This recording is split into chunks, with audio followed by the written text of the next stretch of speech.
Hi everybody, Gleidson Martins. I am in Puerto Vallarta in Mexico, and the town, let me tell you, it's growing a lot. It has changed and will change much more. Here to talk about constructions, buildings, and the economic aspect of it, of the industry, it's Ryan Donner. Hello, thank you. So it's nice to see you. Thank you so much for your time. Yeah, it's been a few years. I know, 2020, 6 years later. I remember when I first started coming to the town in 2008, and it has changed a lot. Why? Who is buying? It has changed a lot. I started coming in around 2008 as well. I'm originally from the Bay Area, and yeah, it's changed dramatically in the short number of years already that I've been here, and mostly it's Americans who are coming down and buying, but another secondary market is Canadians as well. And it makes sense, you know, they're escaping the cold climates up the north to come down and enjoy the weather in Puerto Vallarta. Yeah. I met a lot of them here. It's a beautiful town. The weather is fantastic. The locals, the people here are just so charming and very welcoming. The food is delicious. Of course. Even in San Francisco right now, it's super cold for us, and this is a great escape. Very easy to get here, super close to us, to California. So how are things working with the city? Like, you know, they call the mayor here, the president. Municipal, right? Is there any barriers? What is the bulk of it? Well, you know, obviously a big concern for foreigners and for Mexican nationals who live here is infrastructure. You know, kind of as you said, like when is enough in construction? But the reality is that people continue to fall in love with Puerto Vallarta. People continue to travel here. So yes, I mean, just like in any major city, there's always infrastructure problems. There's always growing pains that cities face. And also, I think putting like my feet in the shoes of the city, obviously I can't speak for them, but just from how I feel, is that you never know which part of the town might grow. You never know which sections are where people want to be. So how do you keep up with that? And so as demand grows in one area, then you have to bring that infrastructure in. So the city is absolutely doing things to improve sewage, to improve parking, to improve all of these things. But that takes time and it takes money, and here we are. It shows, I think. It's getting better. Walking around town, it's easier than ever. There's a lot to be improved as well, which is normal. I mean, the town used to be a village back in the days, so it has grown a lot. So at Donner and Associates, so you handle a lot of those condos. Absolutely. Yeah, so this year, well, 2025, we had our best year yet. Also, I mean, since my last time that I met with you, we've grown dramatically. We now have offices in 6 different cities across Mexico. Oh, wow. We have over 100 people that work for the company now, so we've grown dramatically. But in Puerto Vallarta in particular, most of our sales that we do in terms of representing buyers comes from foreigners. So mostly Americans, a lot of Canadians, and even some Europeans as well.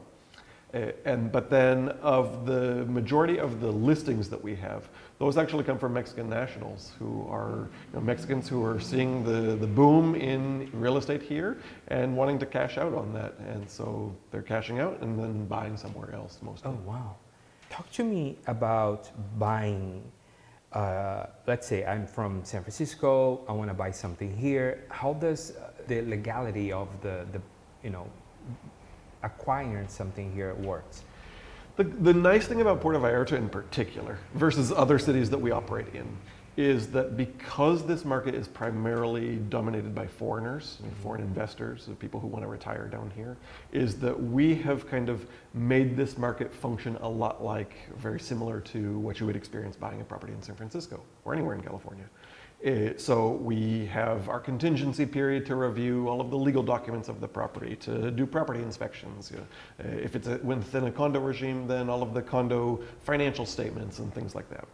After that, we have escrow, just like you would use in California. So we've really made that process kind of feel as similar as possible to what it would be like to buy in the US.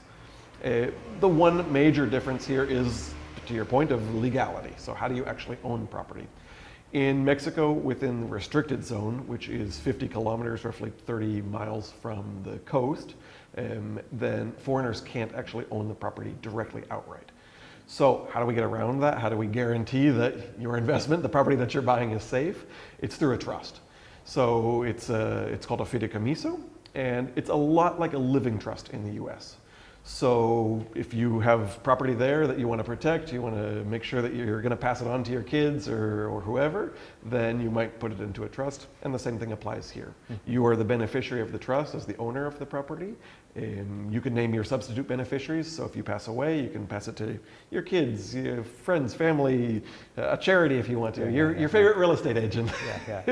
You know, one of the good things, one of the things I heard this year here, it's like, I never been to Acapulco when it was the high, seasons over there. It seems like, especially for the LGBT plus community, this is the Mecca, right? Some people told me they're like skeptical. What if something happens here? What's going to happen in the future? What happened in Acapulco and other beachy towns? So what are your thoughts about that? That's actually a very valid risk that we face. I mean, I think the one major advantage that we have here in Puerto Vallarta in particular is just the geography of Puerto Vallarta. It's situated on the very inside of the bay. We're protected all around by mountains. So there's that extra added protection from hurricanes and things like that. But it doesn't mean that they can't happen. And we have seen hurricanes come. Yeah. In fact, our office a few years ago in 2021 collapsed after a hurricane. So things do happen. Did you get a heavy storm? Exactly. Yeah. The hurricane itself didn't actually hit Puerto Vallarta. It hit into the mountains, but all of that rain coming down from the mountains just washed away all of the rivers, the banks of the rivers, and so it caused massive flooding, massive damage across Puerto Vallarta. It's part of the reason also that we this last year got into selling insurance as well. So on top of selling real estate, we now sell insurance coverage for our clients. Which are important, if I may say. Absolutely. You need to have insurance. Exactly. Yeah. And you're in a great building. I mean, it feels like you're in a big corporation. You have area for the employees to take some time off to. Exactly. Yeah. That's one thing that we've really valued or came to understand as we've continued to grow is that it's really, we have to put the people first. Okay. And so, any real estate agency can sell real estate, but what makes a real estate agent in particular decide to want to work in a particular office? So offering things to like a ping pong table, places to relax, places to... That's important. Exactly, to enjoy time. So let's talk about the economic aspect of buying a place here. So how does it work when it comes to financing? So the vast majority of our clients, somewhere around 95% of our clients, will use cash to buy property. Okay. If they don't have cash to buy the property, then what most of them will do is use like a HELOC, a home equity line of credit in the US.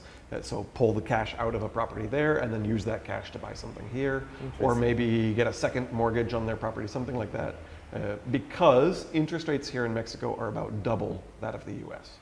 So that can scare a lot of clients away, obviously, especially if it's going to be an investment property, because maybe after you pay your mortgage payment, you pay your HOA dues, your insurance, your property taxes, all of these things, then it doesn't quite cover, or the rents don't cover all of those expenses. So that can be a little bit more difficult or a barrier for clients.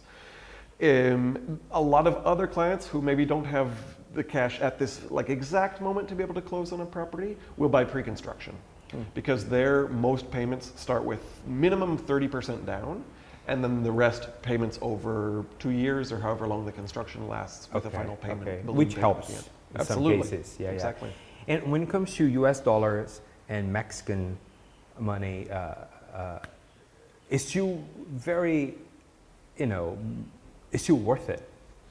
So that's one of the other things that we've kind of made our market function in a particular way, in that while by law we have to advertise everything in pesos, we also advertise everything in dollars, so that it makes it very clear for mostly, again, our foreign investors, so that they understand what the cost is of a property. So that really typically isn't a barrier for anyone to see what they're buying in dollars versus what they're paying for in pesos. Oh, interesting. And you said you're from the United States, California. So why did you decide to move to PV and bring your skills and operating here? Yeah, so I found Puerto Vallarta on a cruise, actually, and I fell in love with the city, just like you mentioned. Exactly, the people, the food, the culture. Yeah. It's amazing. Obviously, Puerto Vallarta is just a very small little snapshot of what Mexico is really like, but I really fell in love with it. And I had already been looking at buying a second home or a vacation home or something in other beach cities. I looked at Hawaii, I looked at Costa Rica, all these places. But Puerto Vallarta, again, like you mentioned, ease of access back to San Francisco. It's a 3-hour flight. It's super simple. The cost of living, obviously, is attractive.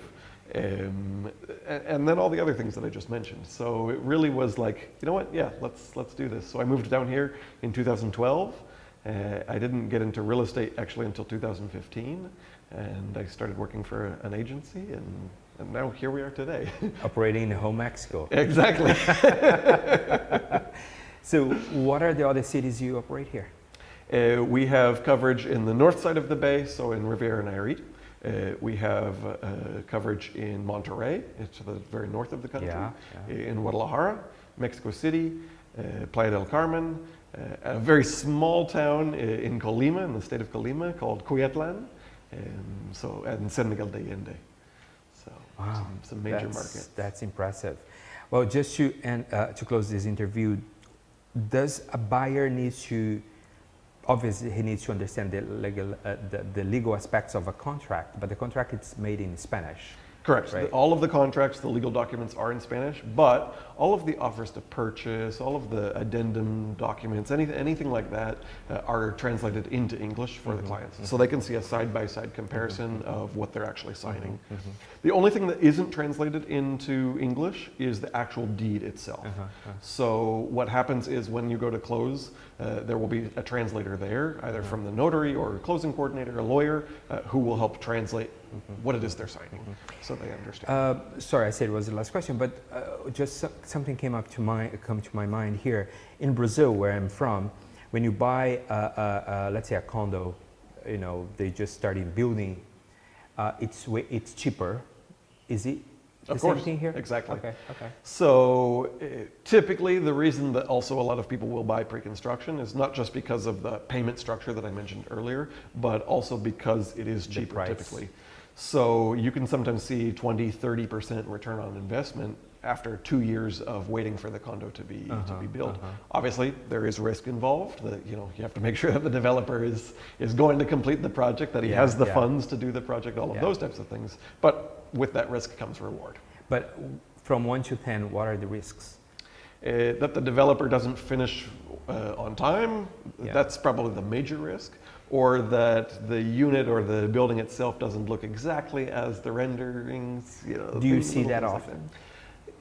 The biggest hurdle that we see is developers giving a particular time frame of when they plan to deliver, but then things outside of their control, it becomes... Which it happens, it's obvious, it's natural. Exactly.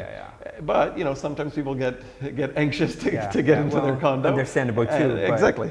So it's not that developers don't want to deliver on time, it's typically things outside of their control that prevent them from being able to There's some regulations and all regulations, even things like getting access to steel or concrete. Here in the Bay, we're kind of isolated. It's very difficult to get around and to go find those other things that you need to build a building. So sometimes there are delays because of that.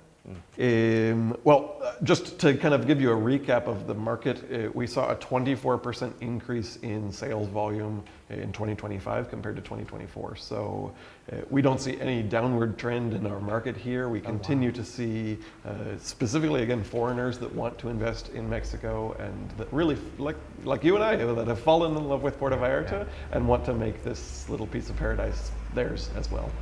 Thank you so much, Brian. No, thank you. Congratulations on Great your business. I know it's successful. Thank you. One. Yeah. Congratulations. Thank you. Yeah. Thanks so much for watching. This is Your Business at News Up Now. I'll see you next time.